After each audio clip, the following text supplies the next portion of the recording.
ఇంటిని శుభ్రంగా ఉంచే సాధారణ వస్తువైన చీపురుకి కూడా వాస్తు శాస్త్రంలో ప్రత్యేక స్థానం ఉందని నిపుణులు చెప్తున్నారు.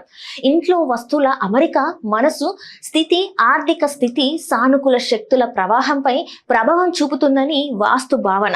అందుకే చీపుర్ని ఎక్కడ పడితే అక్కడ ఉంచడం కంటే సరైన దిశలో సరైన విధంగా ఉంచితే మంచి ఫలితాలు వస్తాయని సూచిస్తున్నారు. వాస్తు ప్రకారం చీపుర్ని లక్ష్మీదేవితో అనుసంధానం చేస్తారు.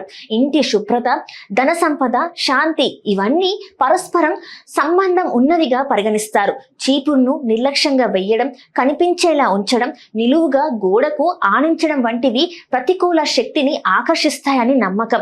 ఇది ఆర్థిక ఒత్తిళ్లను పెరగడానికి సంకేతంగా భావిస్తారు. కొనుగోలు విషయంలో కూడా కొన్ని రోజుల్ని శుభంగా పరిగణిస్తారు. అమావాస్య, మంగళవారం, శనివారం, ఆదివారం రోజుల్లో చీపుర్ని కొనడం మంచిదిగా చూస్తారు. అయితే శుక్లపక్ష సోమవారం రోజు కొత్త చీపురు తీసుకోవడం మంచిది కాదని వాస్తు నిపుణుల అభిప్రాయం.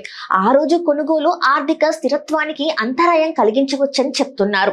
ఇంట్లో చీపుర్ని వంటగదిలో ఉంచకూడదని సూచిస్తున్నారు.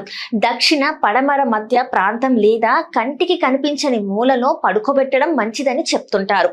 నిటారుగా నిలబెట్టడం కాకుండా నేలపై పరిచి ఉంచడం వాస్తు రీత్యా సరైన పద్ధతి అని వివరిస్తున్నారు. ఇంటిని శుభ్రపరిచే విధానంలో కూడా దిశ ప్రాధాన్యంగా ఉంటుందని వాస్తు చెప్తుంది. పశ్చిమం లేదా ఉత్తరం వైపు నుంచి చెత్తను ఒక దిశగా కూడదీసి బయటకు తీసివేయడం శ్రేయస్కరం అంటున్నారు.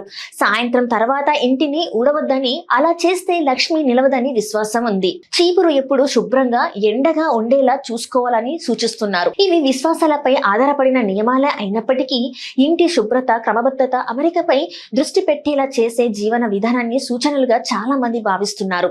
అలవాట్లలో చిన్న మార్పులు కూడా ఇంటి వాతావరణాన్ని మార్చగలవని వాస్తు నిపుణులు చెప్తున్నారు.